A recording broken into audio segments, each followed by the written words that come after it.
Happy last Friday, everyone. I am back to share the last chapter of Sideways Stories from Wayside School.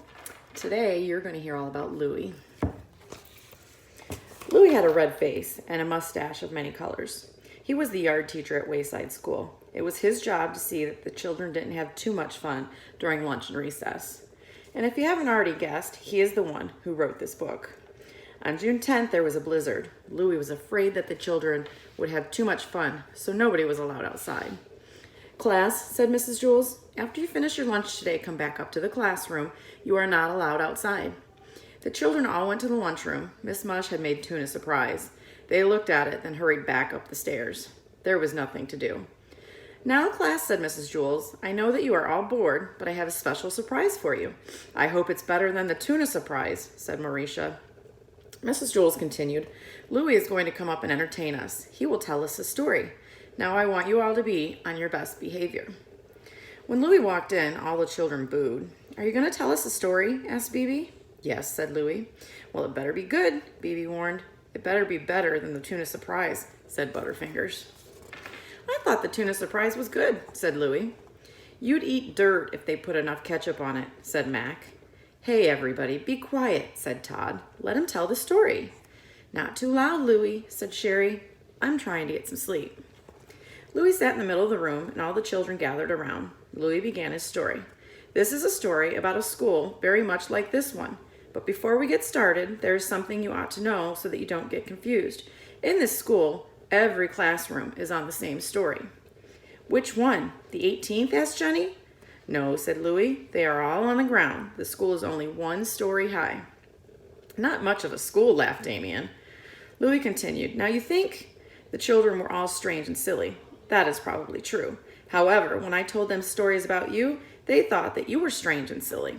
"Us?" the children answered. "How are we strange?" "I'm normal," said Stephen. "Aren't I?" "As normal as I am," Joe assured. "The children at the school must be crazy," said Leslie. "Real losers," Mauricia agreed. "Tell us about them, Louie," Bibi demanded. "For one thing," Louie said, "none of these children has ever been turned into an apple." "That's silly," said Dee Dee. "Everybody's been turned into an apple. It's part of growing up." Louie continued, "Dead rats didn't walk into classrooms wearing raincoats." "What did they wear, tuxedos?" asked Todd. "And girls never try to sell their toes," Louie added. "Well, no wonder," said Leslie, "at today's prices." Louie continued, "They don't trade names or read upside down. They can't turn mosquito bites into numbers. They don't count the hairs on their heads. The walls don't laugh, and 2 + 2 always equals 4. "How horrible," said Damien. "That's not the worst of it," said Louie. "They have never tasted Mauricia-flavored ice cream." A hush fell over the classroom. "Mrs. Jules, I'm scared," said Allison. "Is there really a school like that?" "Of course not," said Mrs. Jules. "Louie was just telling a story."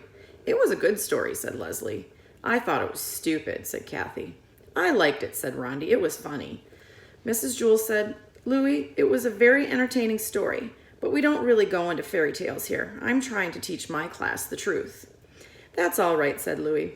"I have to go down to room 29 and tell them a story."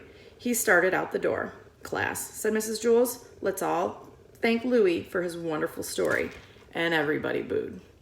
I hope you enjoyed our book. And if you enjoyed it, don't miss out on the brand new Wayside book called Wayside School Beneath the Cloud of Doom. Have a great summer, everyone.